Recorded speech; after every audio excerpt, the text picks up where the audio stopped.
Three prominent Wall Street commentators, all calling for an up to 80% correction. Are they right? Let's dig in and find out.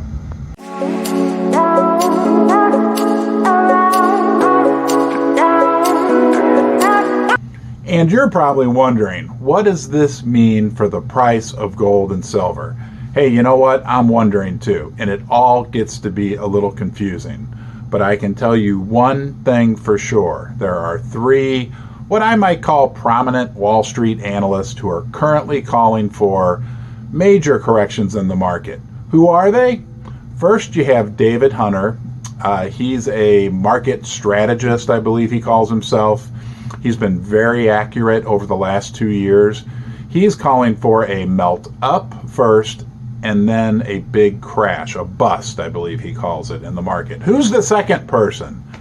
None other than Charles Nenner, a distinguished Dutchman. I believe he's from Holland, former Goldman Sachs analyst. He runs a analysis service, I guess you would call it. Nonetheless, he's also calling for a bit of a melt up and then a big crash down on the S&P 500. And finally, we have Gregory Mannarino, who's very active and visible on YouTube and has quite a following. Actually was watching a interview with him last night on Wall Street Silver, and he said he expects an 80% correction in the market. So what does this mean? What does it mean for the price of gold and silver? Well, all of those people have predicted much, much higher precious metals prices in the long term. David Hunter has a short-term price of like $2,500. I know Gregory Mannarino is very bullish on gold and silver in particular. And Charles Nenner also long-term is bullish on the price of gold. I think, who knows, right? The only crystal ball you have is right sitting on top of your shoulders, right? You're looking at my crystal ball right now.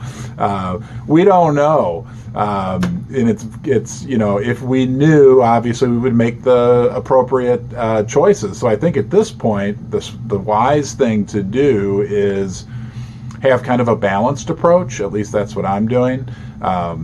Most of my equity positions are in gold and silver mining companies, but if the market goes down by 80%, they will be severely hurt, right?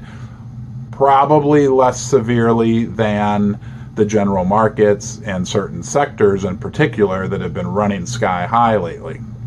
The NASDAQ's already down 20% right now, but it's still on a traditional basis by most any metric, still very richly valued. And here's why I think that, this 80% situation or some major correction could happen, kind of the context or the environment in which that it might happen. I think that we're in denial.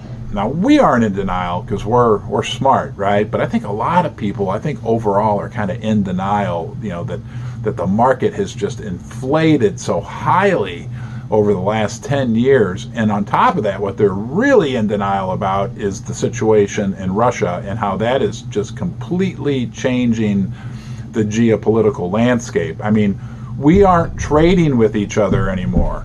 And that has an impact on economies, on growth, on a lot of different things. And I don't think that that people are factoring in the immediate cost of that, and also, let's say, the long-term cost of that. And if the trend continues in that direction, right, and we have more of the world kind of closing down their borders, something like that could lead to let's say a worldwide recession.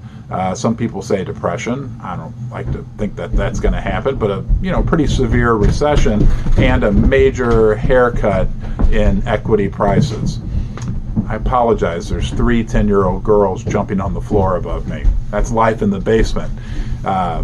So that's my thoughts. The price of gold and silver, I still say it's pretty darn solid. There's a great foundation underneath it.